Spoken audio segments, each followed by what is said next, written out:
Merci. Alors, on va enclencher les questions c'est des questions en fait qui sont vraiment sincères, elles sont vraiment bien posées, elles sont troublantes et on voit que c'est vraiment les gens ont vraiment mis à cœur leurs questions. Jean-Louis par exemple, la miséricorde de nos jours ne serait-elle pas à nos frères et sœurs chrétiens de nous soutenir, entre parenthèses des musulmans, en ces temps difficiles, attentats, Daesh, islamophobie. Où êtes-vous? Et en parallèle de ça, il y a tellement de points qui nous unissent, pourquoi y a-t-il de plus en plus d'attaques? Voilà, ces deux questions. Est-ce que c'est deux questions différentes hein? C'est deux questions différentes.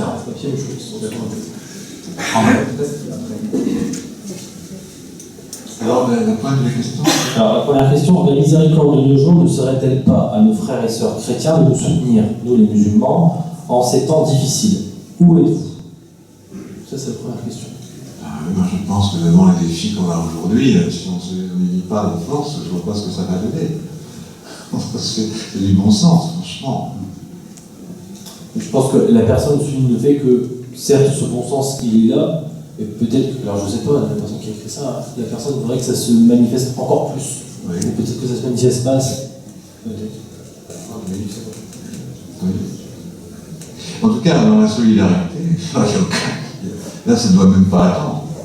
On est tous d'accord que la solidarité, que ce soit le bon, l'aide les plus pauvres, là-dessus, je laisse la parole. Oui, dans la solidarité, il devrait y avoir un élan du cœur des deux côtés. Mais je dirais même plus globalement, en fait, de tous les croyants. Quand on est croyant, quelle que soit notre religion, on devrait mettre en avant ce qui nous est commun plutôt que ce qui nous différencie.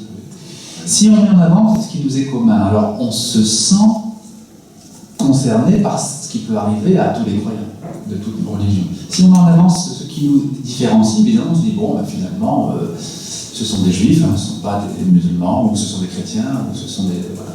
Bon, maintenant, la question telle qu'elle est posée, il me semble, si je comprends un peu le sous-entendu, ce serait de dire que dans notre société, dans la société française dans laquelle nous sommes, ceux qui sont peut-être les plus proches pour comprendre ce que vit le musulman, c'est certainement les chrétiens. Et je crois comprendre à travers cette question qu'il y a une sorte d'attente peut-être plus grande de soutien. Par exemple, c'est très difficile dans une société complètement qui se détourne complètement, disons, des valeurs spirituelles, de comprendre comment une femme peut-elle se voiler, comment une femme peut-elle porter un voile, choisir de porter le voile, ne pas vouloir apparaître dans ses plus beaux atours, chercher à être plutôt discrète, plutôt humble. C'est très difficile à comprendre dans une société où le jeunisme est partout présent, où à la télévision ou dans les magazines on montre des modèles d'épanouissement, que la femme ne peut s'épanouir que si elle fait des régimes, que la femme qui vieillit ne peut s'épanouir que si elle fait des liftings, etc. etc. Bon. C'est très difficile, mais c'est peut-être plus facile pour des chrétiens de comprendre que ce que peut vouloir dire porter le voile. C'est pas forcément être soumise à son père brutal ou à son frère avec une hache entre les mains, vous comprenez? Donc c'est peut-être, je crois que à travers cette question, c'est la question du pont entre une société non croyante et les musulmans de France. Je crois que les chrétiens, en particulier les catholiques, peuvent être des ponts, peuvent être des, disons, ceux qui, des facilitateurs effectivement de dialogue. Parce qu'autant, on le voit bien, entre nous il y a vraiment beaucoup de ponts et de points communs, autant c'est plus difficile d'exprimer à des non-croyants, ou à des athées, ou disons à des personnes pour qui cette vie est la seule vie, il n'y a pas de vie au-delà de cette seule vie, c'est beaucoup plus difficile de transmettre ce que peuvent être des valeurs spirituelles, de leur faire comprendre que des valeurs spirituelles vécues ne sont pas contre les autres, mais elles sont effectivement exigeantes. Quand on prend un chemin, c'est exigeant. Celui qui entre dans un monastère, c'est exigeant. Celui qui fait vœu de chasteté, de pauvreté, c'est exigeant. Le musulman qui veut pratiquer ses 5 prières par jour, c'est exigeant. Effectivement, il y a de l'exigence dans la foi, mais cette exigence, elle n'est pas contre les autres, elle est pour soi-même. Voyez ? Et donc ça, c'est très difficile à comprendre. Pour prendre un exemple simple, j'ai eu à chaque année des collègues qui me disaient « Mais comment c'est possible qu'on puisse jeûner pendant un mois, tous les jours ? Comment on peut s'infliger ? Ça n'a pas de sens, une telle souffrance, à quoi ça sert, etc. » Évidemment, pour quelqu'un qui pense que la vie est très courte et que le sens de la vie, c'est de profiter le plus possible des plaisirs auxquels on va avoir accès, renoncer volontairement à des choses qui peuvent nous faire plaisir, c'est un non-sens, vous voyez. Par contre, quand on discute dans un dialogue interreligieux, il est très facile de parler du jeûne, de parler de la spiritualité du jeûne, parce que c'est aussi quelque chose qui est en résonance. Donc je pense que c'est peut-être un peu dans ce sens-là que la question était posée. Tout à fait, je pense aussi. Autre question, est-ce que pour nos frères et sœurs musulmans, André ne devrait pas dire en 2 mots qui sont frère Roger et Jean Vanille?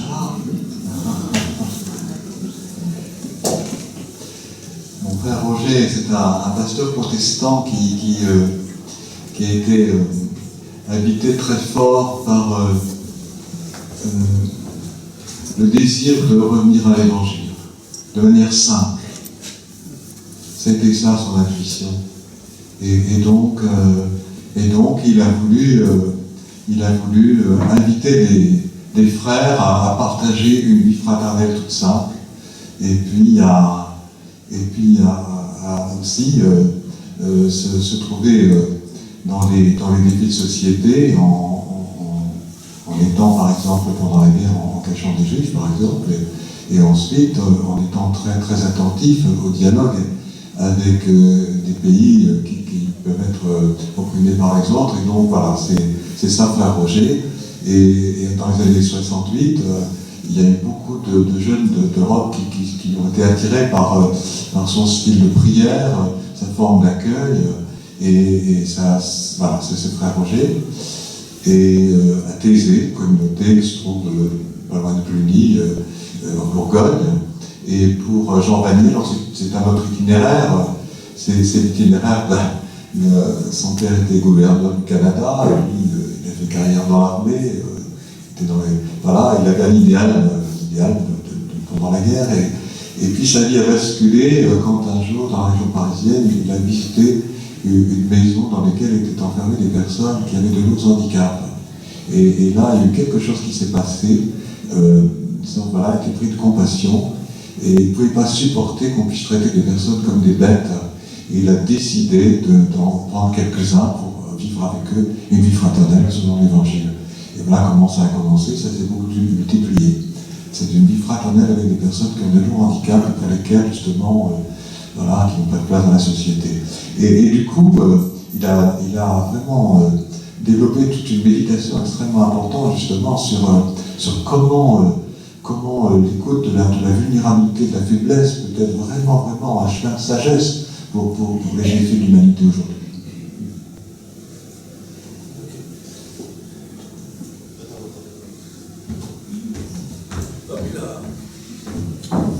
Alors, il y a beaucoup, en fait, il y a des questions, il y a aussi des affirmations, et les affirmations sont extrêmement aussi intéressantes.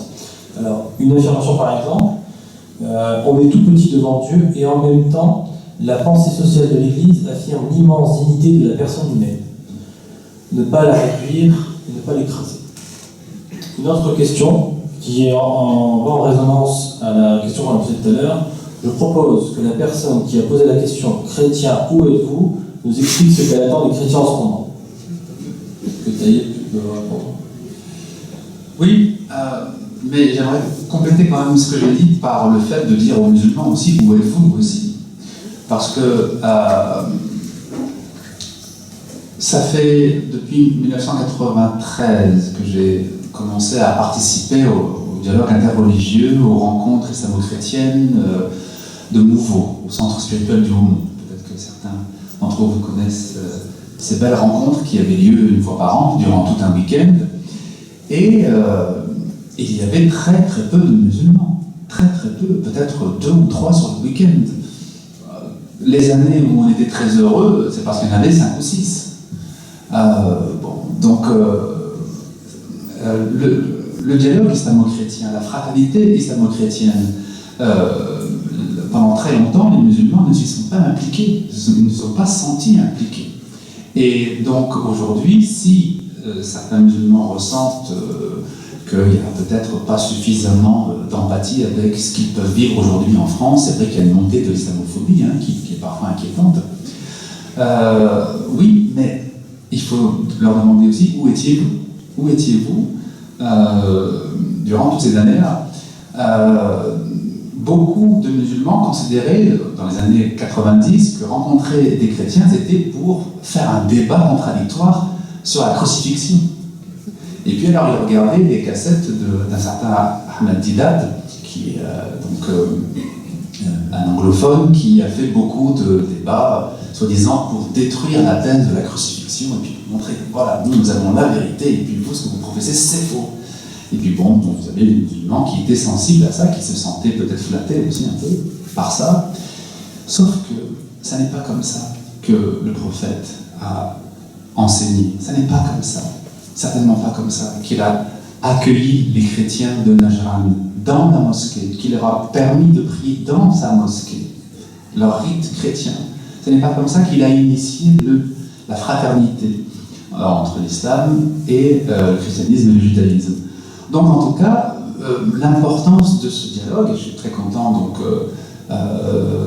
du nombre de personnes qu'il y a ce soir, mais il n'y a pas assez encore de musulmans, pas encore assez, il en faut beaucoup plus. Il faut donc sensibiliser aussi notre propre communauté à l'importance de ce dialogue, l'importance de cette fraternité qu'on doit construire. Il faut construire cette fraternité, elle est encore à construire. Voilà, je compléterai justement en disant, à propos de l'idée de personne humaine et de la doctrine sociale de l'Église, comment au frère musulman réagit à ce qu'on appelle l'encyclique, c'est-à-dire une lettre universelle lancée par le pape justement sur les questions d'écologie totale, c'est-à-dire sur le respect de la nature, mais ça va plus loin que cela. Est-ce qu'ils en ont eu connaissance et comment ils ont accueilli cette lettre? Alors, oui, il y a certains théologiens musulmans qui connaissent cette lettre et qui en apprécient le contenu. La question de la place de l'homme dans la nature et la question plus large de l'écologie est une question qui est, disons, prise en compte depuis 20 à 30 ans seulement, disons, mais bon, c'est déjà pas mal, dans la réflexion de certains théologiens seulement, de certains théologiens musulmans. Et pour ceux qui intéressaient, comme le théologien tunisien Al-Najjar, Abdelhamid Al-Najjar,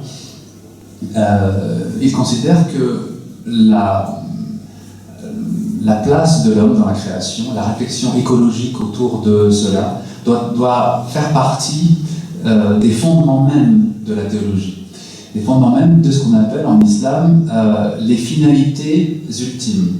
On considère en islam que toutes les prescriptions religieuses, elles sont évidemment des centaines, se résument à 5 grandes finalités.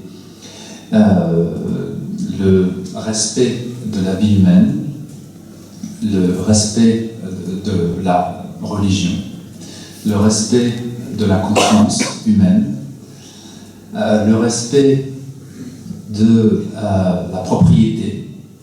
Celui qui possède quelque chose ne doit pas en être dépossédé, il a droit à cette propriété, c'est son bien. Et cinquièmement, le respect de la filiation.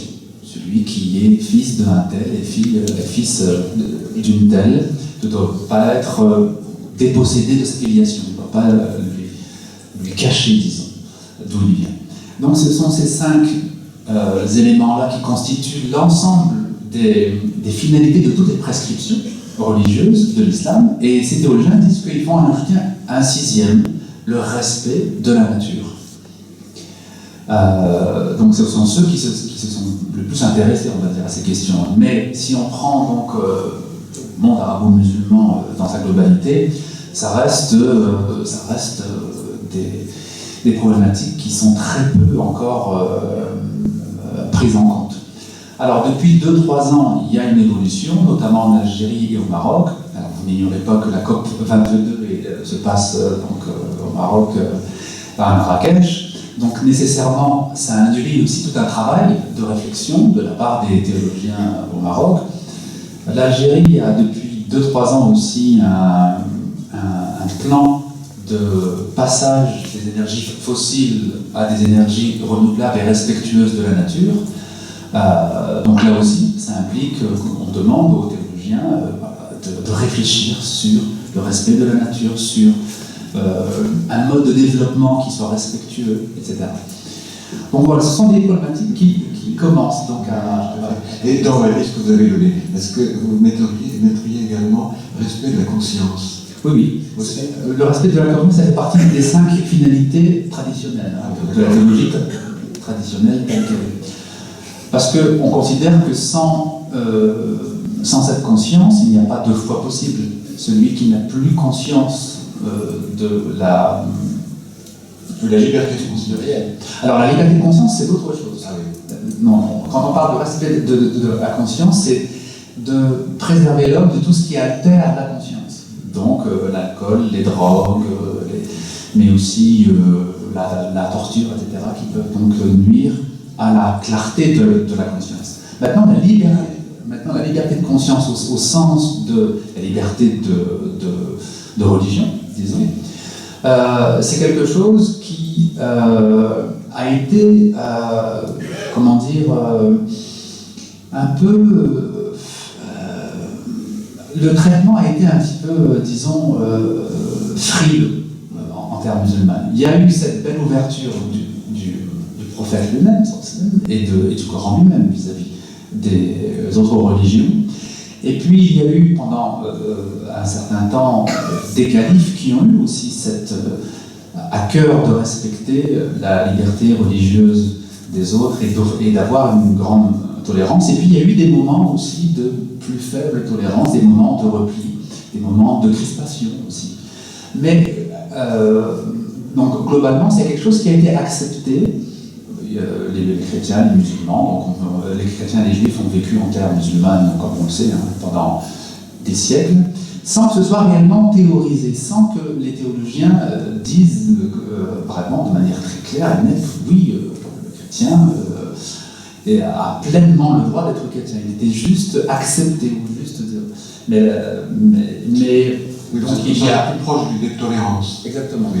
Et donc il y a quelques années, je crois que c'est en 2013, c'est ça, il y a eu un grand rassemblement des plus grands théologiens actuels, encore à Marrakech, tiens, comme la COP 22, qui a débouché sur ce qu'on appelait la déclaration de Marrakech. Donc c'est 300 théologiens venant d'Égypte, venant du Maghreb, venant du Moyen-Orient, mais venant aussi d'Indonésie, de Malaisie, etc., qui ont pendant plusieurs jours réfléchi à cette fameuse liberté de conscience qui a débouché sur cette déclaration que, effectivement, le monde musulman est un monde qui reconnaît la liberté de conscience, qui reconnaît pleinement la liberté de conscience, et non pas simplement une tolérance un peu implicite. Et donc c'est quelque chose qui a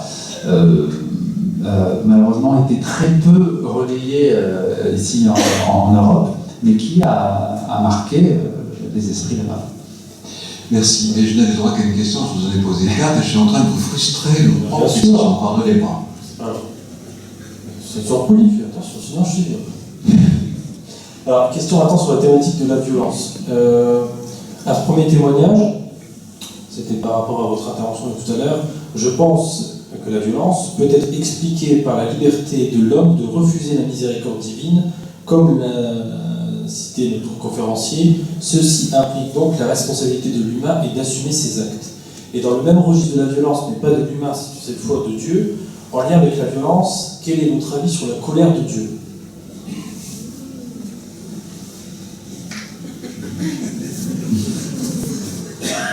C'est pas la même question, hein.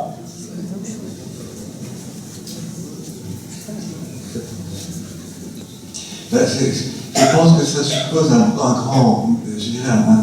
une grande attention à tous les mécanismes de la violence qui sont très complexes. Et on ne peut pas poser de jugement a priori sur une violence, parce qu'il faut regarder précisément ce qu'il y a derrière, tout ça vient. Et donc, il y avait donc une parole de Jésus qui disait que voilà, on ne peut pas, tant que l'ivraie et le bon grain sont ensemble, et si on tire tout, on va tout perdre. Et donc il y a quelque chose, c'est pas si évident que ça d'abord, de démêler ça. Et donc il y a une parole que Jésus nous donne pour nous mettre en garde, c'est ne jugez pas, vous ne serez pas jugés. Faire très attention à ça. Ne jugez pas, vous ne serez pas jugés pour commencer.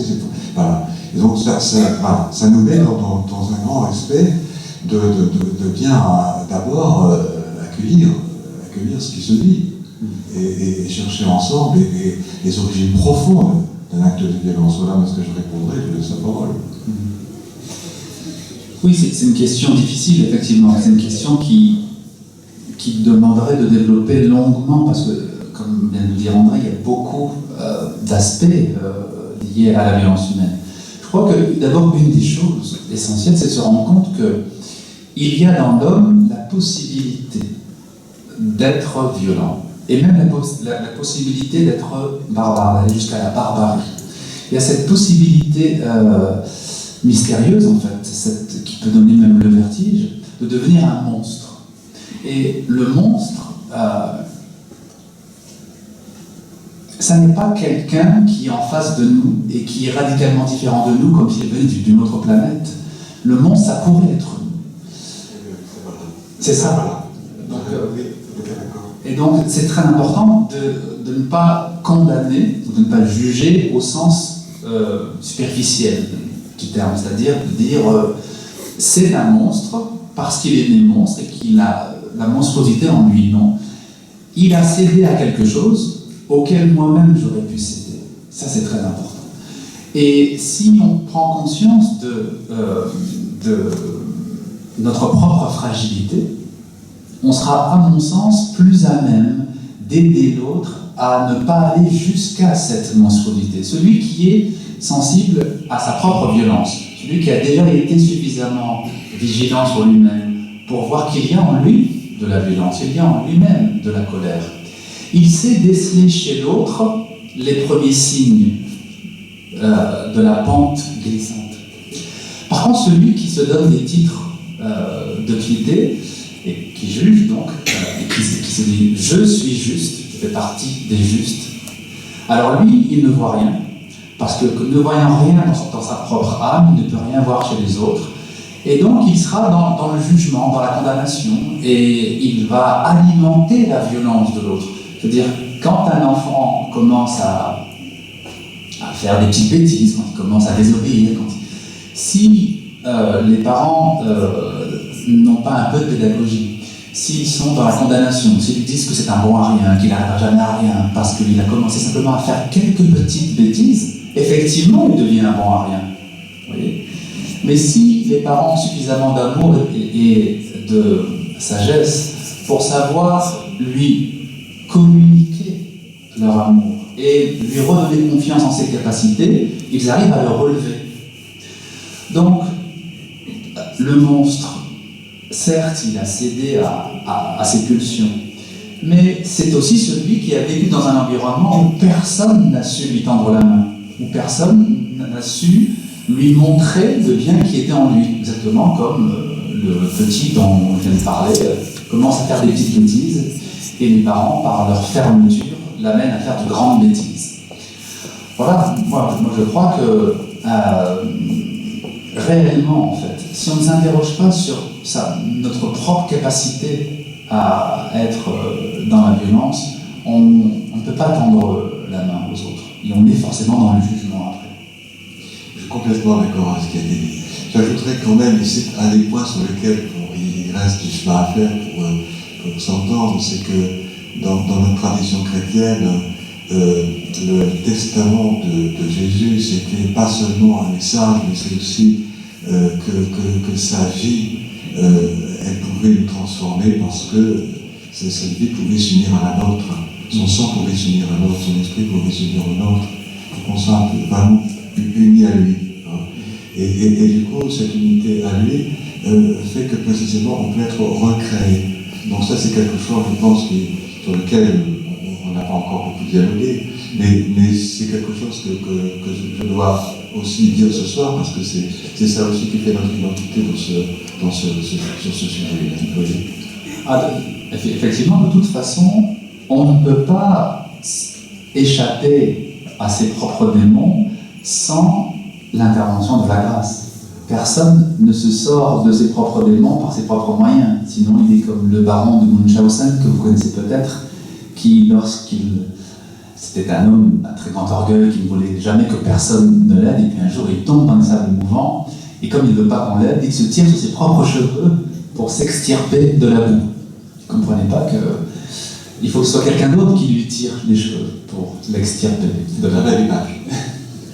Donc, le problème, c'est effectivement, on ne se sort pas soi-même. On a besoin de la grâce.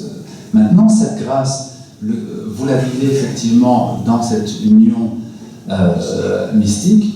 Le musulman va la vivre différemment. Le musulman va vivre la grâce et la transformation intérieure par l'assimilation de la parole divine, par le fait d'assimiler en lui le Coran. Le Coran qui, pour lui, pour parole révélée, est donc présence de Dieu. Ce n'est pas simplement un discours. Vous avez des musulmans qui, non arabophones, par exemple, d'Afrique noire, du sous-continent indien, etc., qui lisent le Coran tous les jours, qui le psalmodient tous les jours sans forcément le comprendre. Et pourtant, ils en reçoivent quelque chose, ils reçoivent une nourriture spirituelle. Parce que le Coran, bien sûr, il a son message, il est important en tant que message, mais pas seulement. Il est important en tant que nourriture aussi, en tant que présence réelle de Dieu. Parce que c'est le Verbe fait vivre. Alors, il y a peut-être des ponts si on considère que pour le chrétien, Jésus est le Verbe fait homme. Mais toujours est-il que ce qui reste commun, je crois, à tout cheminement religieux, dans toutes les religions d'ailleurs, c'est que l'homme ne s'élève pas au-dessus de lui-même par ses propres moyens. Il peut s'élever au-dessus de lui par un contact avec la grâce. Alors cette grâce peut prendre des formes diverses. Dieu étant infini, les formes de sa grâce sont infinies. C'est un peu normal qu'on ait tendance un peu à le nationaliser, je veux dire, c'est humain. On a tendance à considérer que telle forme de grâce est suprême. Et c'est pas du tout une critique dans ma bouche, ni pour ce que font les musulmans, ni pour ce que font les chrétiens, ni pour ce que font les juifs ou les bouddhistes, parce que c'est humain tout simplement. Mais il faut garder en conscience que les grâces de Dieu sont inépuisables, et quelle que soit la grandeur de telle grâce venue à tel moment sous telle forme, ça n'est qu'une grâce. Alors pour nous, ça peut être la grâce par excellence, mais il peut en exister d'autres aussi. Et j'ai rencontré un jour un maître spirituel au Caire qui me disait les grands prophètes sont comme les étoiles du ciel. Et le soleil est une étoile parmi les étoiles. Mais évidemment, pour nous, quand le soleil se lève, toutes les étoiles disparaissent. Il ne reste que le soleil. Et pourtant, les autres étoiles n'en existent toujours pas moins. Et parfois, elles sont bien plus grosses que le soleil, d'ailleurs. Mais effectivement, pour nous qui sommes dans le système solaire dans lequel nous sommes, le soleil a une place particulière, il a une place centrale, il rayonne. Oui, mais ça n'est qu'une étoile parmi les étoiles. Et à un autre point de vue, il peut être aussi considéré comme étant mineur par rapport à une autre étoile. Donc il me disait, donc il est normal que Moïse ait telle place pour les juifs et que Jésus ait telle place pour les chrétiens et que Mohammed ait telle place pour les musulmans. Parce que c'est le soleil de chaque religion. Il rayonne de manière inconditionnelle au sein de son propre système solaire. Pour faire le parallèle avec ce qui est dit, j'ai une question ici. Dans le Coran, l'appellation musulman concerne toutes les nations et tous les peuples qui ont reçu un livre ou un message de Dieu. Certains théologiens disent que les juifs, les chrétiens, les musulmans sont des variantes de la seule religion de Dieu qui est l'islam. Qu'en pensez-vous? J'en pense d'abord que ce qui importe le plus pour nous ce soir, c'est pas tellement d'où nous venons, théologiquement parlant. Ce qui importe, c'est ce que notre foi fait de nous. Et cette foi qui nous transforme, comment on peut la partager ensemble. C'est surtout ça qui est, à mon avis, intéressant et important. Évidemment que nous venons de chemins différents. Évidemment que nous ne cheminons pas vers Dieu de la même façon. Et donc, évidemment que si on regarde le détail de nos cheminements, ils ne sont pas compatibles entièrement. Alors, il peut y avoir des ponts, il peut y avoir des points communs, mais nos cheminements ne sont pas les mêmes. Donc, lorsque le musulman considère les autres religions, il les considère comme les variantes, effectivement, d'une seule et même foi, qui est le Dieu d'Abraham. Dieu s'est révélé à Abraham, il a fait connaître qui il est. Et les autres religions sont des rameaux, finalement, de ce message abrahamique. Donc, pour le musulman, le judaïsme, le christianisme, l'islam sont des rameaux de ce grand courant qui est le monothéisme abrahamique, ce qu'on appelle le tawhid en islam. Donc. Et en islam, on considère que la succession chronologique est une sorte de continuité. Mais évidemment, ça c'est la perspective que peut avoir le musulman, et le juif verra différemment les traditions abrahamiques, et le chrétien verra différemment ces mêmes traditions abrahamiques. Donc on parle d'Abraham, j'ai une question ici. Le manque de miséricorde de Sarah envers Hajar dans la famille d'Abraham a-t-il pu susciter un esprit de rivalité entre les descendants d'Isaac et d'Ismaël? Comment comprendre cet incident? Aurait-il pu en être autrement? Et comment de cette origine, sinon à quelle autre opportunité? Car un tel héritage à résoudre à l'échelle planétaire aujourd'hui. En fait, la cause apparente de la violence serait la rivalité entre les descendants d'Isaac et d'Ismaël. Depuis 4 siècles, on a une tradition exégétique d'analyse des textes. Et donc, on ne lit jamais les textes au premier degré. On les lit à partir d'une culture qui nous aide à comprendre qu'est-ce que ça voulait dire à telle époque. Donc, on part toujours de là maintenant. Oui, alors, quand on lit des récits de la vie des prophètes, comme nous appelons en islam la vie des prophètes, il ne faut pas les prendre à la lettre, effectivement. Ce sont juste des petits aperçus sur des éléments de leur message. Le Coran ne se veut pas une encyclopédie qui va nous donner la vie entière d'Abraham, de son mariage, des enfants qu'il a eu, etc. Ce sont juste des petites ouvertures, des aperçus sur tel ou tel événement de leur vie, en résonance avec la vie du croyant. Donc d'abord en résonance avec la vie du prophète lui-même, Mohammed, en résonance avec ce qu'il a vécu, comme éclairage à ce qu'il vivait à ce moment-là. Donc c'est souvent par exemple, quand le prophète était en but à des hostilités, quand il était persécuté, il y avait des révélations sur les persécutions que d'autres prophètes ont pu subir. Ça venait donc éclairer le sens de ce qu'il vivait à ce moment-là. Mais donc c'est juste une connaissance minimale de ce qu'ils ont été, non pas juste au niveau historique, mais de ce que nous allons pouvoir en tirer pour notre propre cheminement.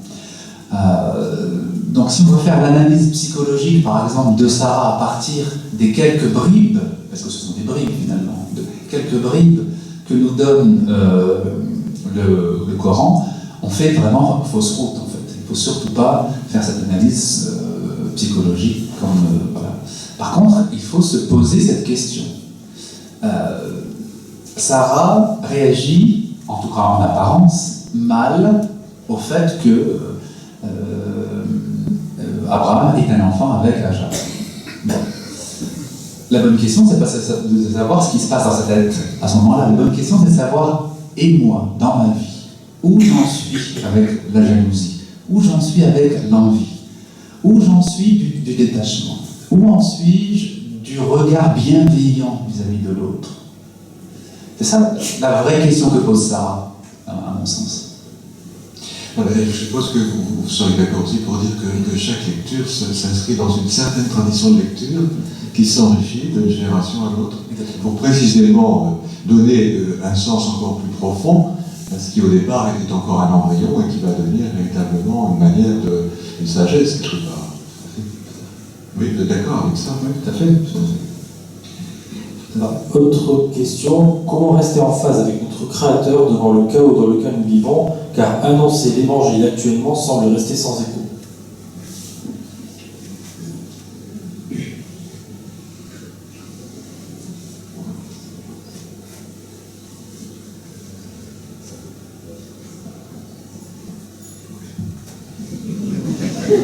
Oui, mais on en est tous là, c'est-à-dire que tous les messages religieux aujourd'hui, tous les messages qui insistent sur la bonté de Dieu, sur son amour, sur sa miséricorde, sur sa générosité, sont en but avec la façon dont on perçoit le réel.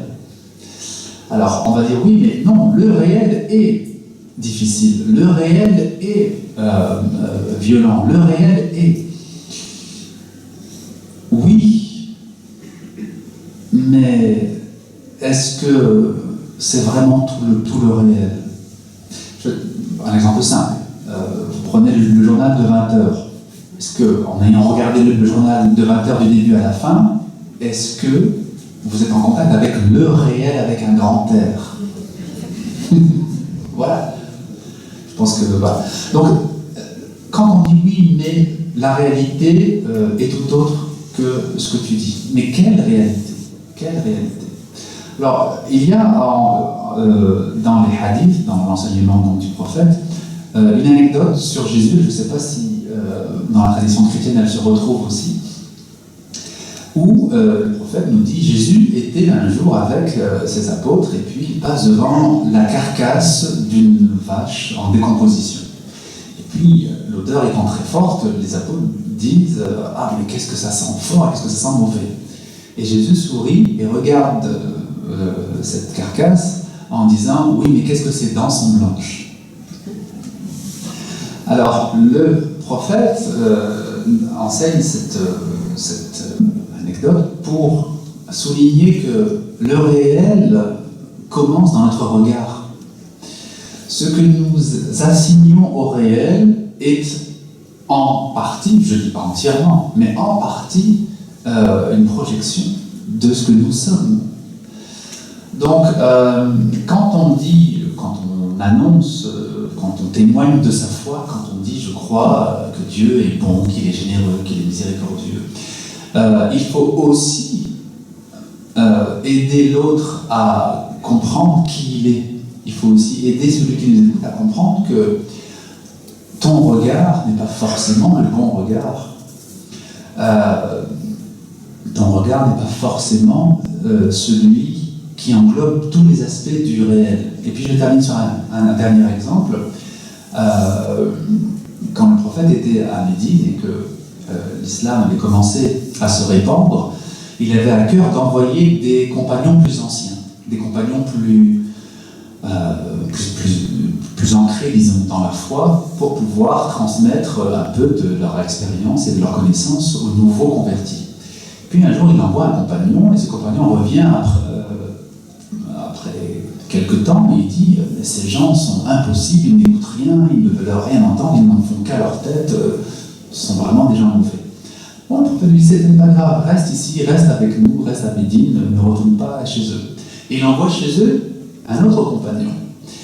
Et ce compagnon revient donc de la même ville en disant « Ô prophète, ces gens sont merveilleux, ils ont le cœur complètement ouvert, dès qu'on leur parle, ils accueillent le message. » Et c'était les mêmes personnes. Sauf que celui qui parlait n'était pas disposé de la même façon. Il n'avait pas le même regard, autrement dit, sur le réel, sur ce que l'on pense être le réel. Un témoignage, allez-y. Non, c'est vrai que dans les évangiles, le regard a beaucoup d'importance. Beaucoup d'importance. Le regard de Jésus posé sur la femme dite pécheresse qui vient lever les pieds. Il y a Simon qui critique, et Jésus voit son cœur. Là, il y a vraiment un appel précisément pour nous, dans la façon dont on regarde, dont on écoute, dont on voit les événements. C'est vrai qu'on peut avoir une négativité qui est simplement un règlement de compte, on peut avoir justement une certaine innocence qui nous permet de voir la source qui est englobée. Alors, un témoignage maintenant sur la miséricorde. En islam, la miséricorde est la base. La miséricorde de Dieu a 100 parties et Dieu en a donné à l'être humain une seule partie. Et c'est ce qui lui permet d'être miséricordieux. Alors imaginons la miséricorde de Dieu. Et aussi, quand Dieu aime une personne, il lui met la miséricorde dans son cœur. Chaque sourate du Coran commence par « Au nom de Dieu, le très miséricordieux, le tout miséricordieux ». Les études sur la psychologie ont prouvé les bienfaits de l'altruisme, de la bonté dans les thérapies. Donc ça, c'est un témoignage. Une question maintenant. Comment pouvez-vous expliquer que des parents chrétiens rejettent leurs fils ou filles qui poursuivent le chemin de leur foi en se convertissant à l'islam? Où est la miséricorde?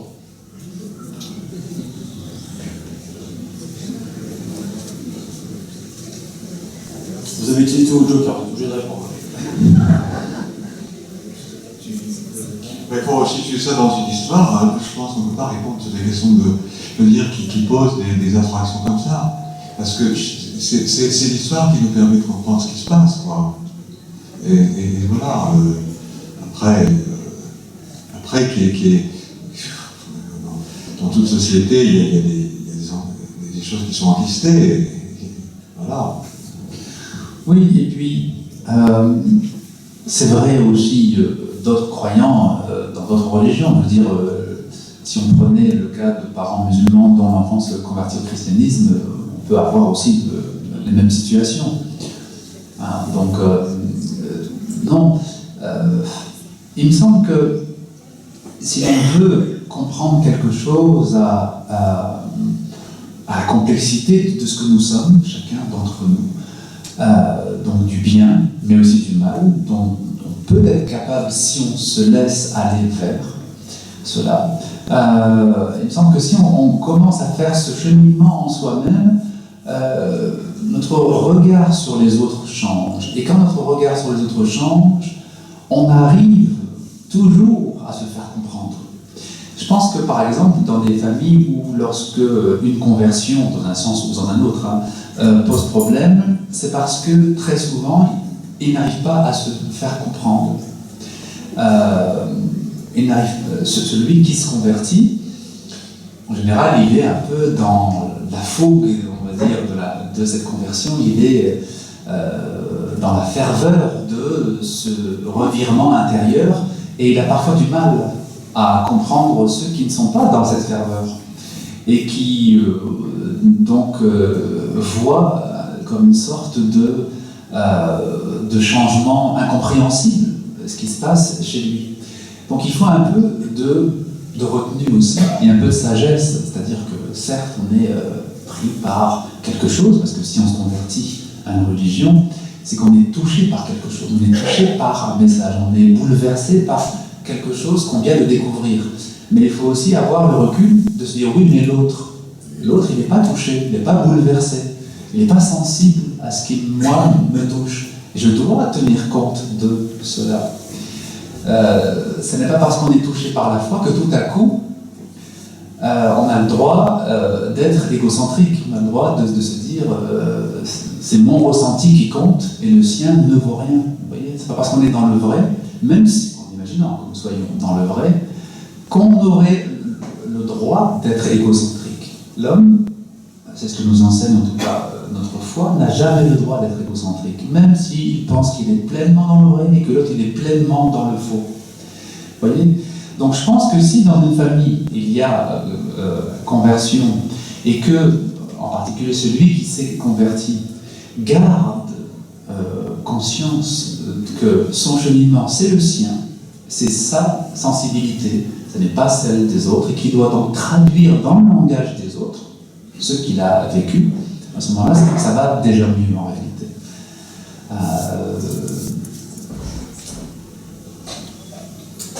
Alors, un autre témoignage sur la miséricorde. Soyons dignes de la miséricorde de Dieu. Quelle merveilleuse sagesse venant du miséricordieux. Aujourd'hui, l'on vit une époque de guerre où l'argent, le pouvoir domine, que ce combat du bien contre le mal, frères universels unis, gagne cœur à cœur par la miséricorde de Dieu. Une autre question, question à tous les deux. Dieu a créé l'homme, qui a créé Dieu? Vous avez 2 heures.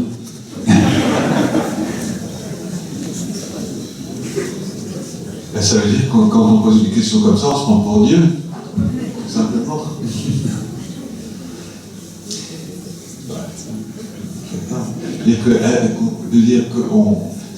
C'est déjà pas mal de se situer comme des gens, des créatures, c'est-à-dire des gens qui se reçoivent. Nous, on ne peut pas exister autrement qu'en se recevant. Donc on ne peut pas imaginer un être qui ne se recevrait pas, puisqu'on n'est pas construit comme lui. Enfin, je veux dire, c'est là qu'il y a une altérité très grande, il y a une transcendance à respecter. Et justement, il ne s'agit pas d'arriver, de pouvoir démontrer Dieu comme on démontrait une horloge invraisemblable. Il est lui-même, et de toute façon, il restera inconnaissable. Même quand il se révèle, il reste inconnaissable. C'est ce qu'ont dit tous les mystiques, dans les 2 traditions.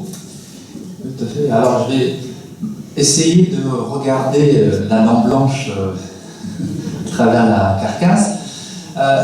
Il y a une part de vrai dans cette affirmation. C'est-à-dire que l'homme a tendance parfois, effectivement, à vouloir réduire Dieu à ce qu'il est capable d'en saisir. C'est un peu ça, ce que tu disais. Et donc, ce faisant, maladroitement et inconsciemment, il se crée un Dieu selon ses propres proportions, disons. Et donc, si on veut justement être serviteur de Dieu, si l'on veut être réellement serviteur de Dieu, il faut être à l'écoute de ce qu'il veut nous révéler de lui, et non pas lui dicter ce qu'il doit être, ou comment il doit être, ou jusqu'où il doit aller, et jusqu'où il ne doit pas aller. Et c'est cette humilité dont parlait tout à l'heure André, quand il disait qu'on doit se faire tout petit en parlant de Dieu. C'est en se faisant tout petit, en parlant de Dieu, qu'il nous grandit, qu'il nous élève. Il y a cette belle parole du prophète qui dit « Celui qui se montre humble pour Dieu, Dieu l'élèvera. » Autrement dit, si on accepte notre petitesse, si on accepte notre petitesse face à son mystère qui nous dépassera toujours, il consent à nous ouvrir une porte vers ce mystère. Alors, comme disent les grands mystiques en islam, la vérité est cachée dans son contraire. Un grand mystique de l'islam dont j'ai traduit les lettres parce que j'aime tellement ce qu'il a écrit. Il a écrit un certain nombre de lettres à ses propres disciples. D'ailleurs, c'est quelqu'un qui n'a jamais voulu écrire d'ouvrage. Et puis, vers la fin de sa vie, ses disciples lui ont dit « Maître, est-ce qu'on peut rassembler vos lettres ?» Parce que c'est vraiment un enseignement de très grande sagesse. Et dans ses lettres, il dit « La vérité est cachée dans son contraire. Celui qui veut la grandeur accepte la petitesse. Que celui qui veut la richesse accepte la pauvreté.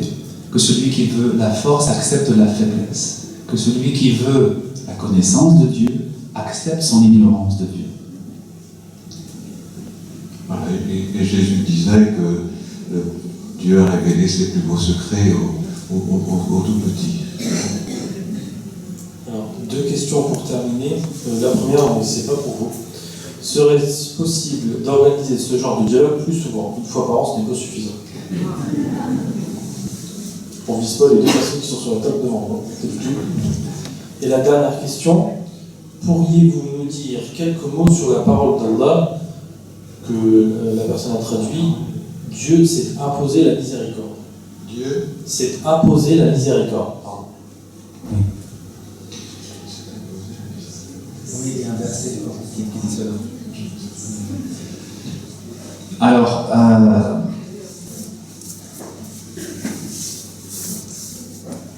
bon, on traduit Dieu s'est imposé. En fait, l'arabe dit kataba.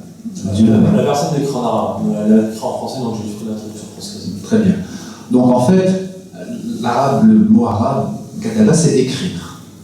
Dieu a écrit pour lui-même la miséricorde. C'est prescrit à lui-même la miséricorde. Bon, on peut le traduire par imposer si on veut aller vite, mais la nuance est importante ici, parce que s'imposer, ça veut dire quelque chose qu'on ne voudrait pas faire par soi-même, mais voilà, on se l'impose en se disant que c'est nécessaire. Alors que le verbe arabe laisse entendre que c'est dans sa nature. Il est comme cela. Il est miséricordieux, et donc il ne peut qu'être miséricordieux. C'est quelque chose qui lui appartient nécessairement. C'est une qualité qui lui appartient nécessairement. En islam, on distingue les qualités de l'essence divine des qualités d'activité, ce que Dieu peut faire et ce qu'il est. Donc il est miséricordieux dans son essence, c'est pas simplement un acte, c'est pas simplement dans ce qu'il fait vers sa créature, c'est vraiment ce qu'il est en lui-même. Donc je crois que c'est vraiment comme ça qu'il faut comprendre ce verset. Ça nous montre en tout cas, quand le Coran évoque cette réalité, ça nous montre que c'est quelque chose qui nous fait découvrir l'être même de Dieu. Il est en son essence miséricordieux. Ok. Bah, voilà, en tout cas, moi je peux dire, j'étais extrêmement heureux de dialoguer avec un frère qui est de tradition soufie, donc moi je pense que c'est un petit peu comme l'âme de l'islam. Oui, disons que le soufisme, c'est une dimension de l'islam, puisque l'islam a plusieurs, disons les sciences en islam ont plusieurs dimensions. Il y a les sciences juridiques, qu'on appelle le fiqh, il y a des sciences théologiques, qu'on appelle l'aqida, puis il y a une science de l'éducation spirituelle, ou qu'on peut appeler aussi mystique, qui est donc le soufisme. Et ces dimensions se complètent, c'est-à-dire que si on est seulement dans le juridique et le théologique, et qu'on n'est pas du tout dans le mystique, il y a en tout cas en islam certains maîtres qui disent qu'il y a risque de se dessécher et de devenir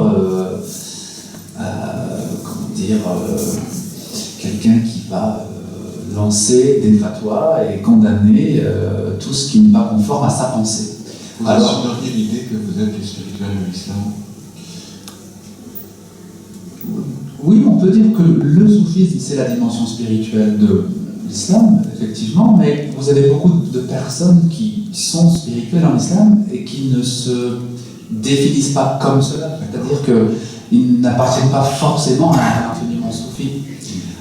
Disons que la spiritualité en islam a pris cette forme-là, disons. Mais on peut tout à fait avoir un cheminement spirituel sans forcément connaître le nom. D'ailleurs, un des plus grands mystiques de l'islam, Ibn Arabi, disait que pendant très longtemps, j'ignorais même jusqu'au mot soufisme. D'accord. Alors que finalement, il a été ensuite reconnu comme un des plus grands maîtres soufis. Vous voyez, donc c'est quelque chose qui vient du cœur, c'est quelque chose qui doit être vécu dans le cœur. Et d'ailleurs, un grand porte-parole qui s'appelle Al-Rujwiri, qui a écrit le manuel de référence du soufisme, un des manuels de référence, disait à l'époque du prophète, le soufisme était une réalité sans nom. Aujourd'hui, c'est un nom sans réalité. Alors, il était un peu dur avec son époque, parce que son époque, c'est le 4e siècle de l'Hégire, c'est le 10e et 11e siècle de notre ère. C'est un peu dur pour son époque, parce qu'il y avait encore beaucoup de vie spirituelle et mystique, mais il voulait dire quelque chose qui est important. Il voulait dire qu'à l'époque du prophète, la spiritualité était présente au quotidien. Elle n'était pas forcément une discipline à part, un cheminement à part, c'était vraiment dans le quotidien, dans la fréquentation du prophète, dans sa proximité, que la vie mystique pouvait éclore. Et ensuite, forcément, il a fallu faire des écoles, il a fallu développer des écoles de pensée mystique, parce que c'était nécessaire à un moment donné, pour pas que ça se perde. Mais donc voilà, c'est quelque chose qui était présent dès le 1er siècle, en fait, dès les tout débuts de l'islam. Merci. En tout cas, j'espère que ma question n'a pas été impertinente. Du tout. Voilà, donc on a terminé avec les questions, il n'y a plus de questions. On va vous laisser 2-3 minutes chacun pour conclure. Qu'est-ce qui commence? André, vous commencez? Je conclurai en disant que j'ai passé un moment très très beau, trop rare. On n'a pas assez l'occasion d'avoir des moments où on peut parler à cœur ouvert, j'ose dire, sans défense, sans avoir besoin de calculer comment on va se défendre, qu'est-ce qu'on va dire pour répondre. Moi, je ne suis absolument pas venu du tout dans cet esprit-là, et je ne regrette pas, parce que j'ai appris beaucoup, et c'est ce que je voulais. Donc j'étais intéressé. C'est pour ça que j'ai répondu si facilement.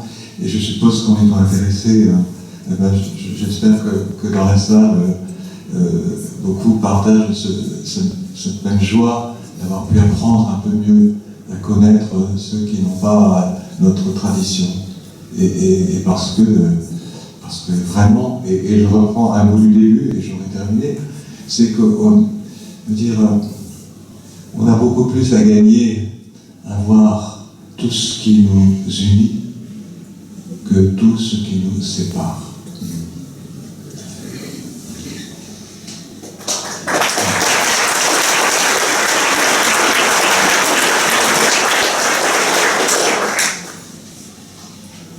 Mais moi, je terminerai en disant que ce qui me touche dans ce genre de rencontres, qui effectivement sont trop rares, mais elles existent déjà et c'est déjà précieux, c'est le fait qu'on puisse effectivement venir d'horizons spirituels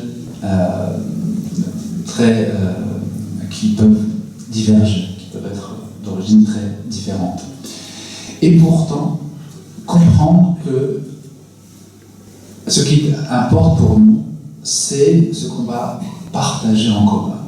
C'est ce qu'on va apprendre les uns des autres. Et une des phrases qui m'ont marqué, que je retiens d'André, c'est cette phrase qui pour moi résume tout mon cheminement. C'est cette phrase qu'il a dit: on doit se faire petit en parlant de Dieu.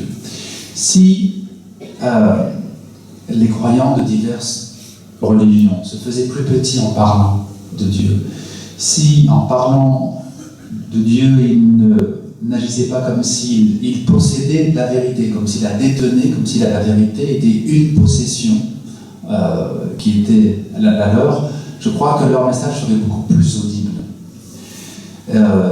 Et donc, quelque part, si la retransmission de nos messages ne passe pas toujours bien, c'est peut-être parce qu'on ne le fait pas comme il le faut. Peut-être que, manquant d'humilité, Dieu nous laisse à nos propres moyens et nous prive de sa grâce. Et si l'islam aujourd'hui est parfois mal compris, mal vécu, mal ressenti, ce n'est pas seulement à cause de certains actes extrémistes et certains actes barbares. Pas seulement à cause de ça. S'il n'y avait que cela, il y aurait moins d'amalgame, je crois. Il y en aurait quand même, bien sûr, mais il y en aurait moins. S'il y a donc des amalgames, c'est aussi parce que encore trop de nos frères et de nos sœurs parlent de Dieu comme s'ils détenaient la vérité, comme s'ils la possédaient dans leur poche et comme s'ils en étaient les dépositaires. Et je crois que effectivement, ça heurte, ça choque. Ça heurte d'abord parce que le cœur se ferme, et il est normal que le cœur se ferme face à de tels discours, et ça heurte parce que c'est privé de grâce, privé de miséricorde, justement. Donc si, à travers des rencontres comme celle-ci, on peut prendre conscience de ce qui nous manque et de ce que l'autre peut éventuellement nous rappeler comme nous manquant, je crois que vraiment on en fera des réunions bénies. J'ai pas peur d'utiliser le mot béni, parce que c'est vraiment ça qui nous manque aujourd'hui. Le monde manque de bénédiction. Le monde manque de baraka, de bénédiction, parce qu'on se ferme trop souvent. C'est une très belle expression, merci.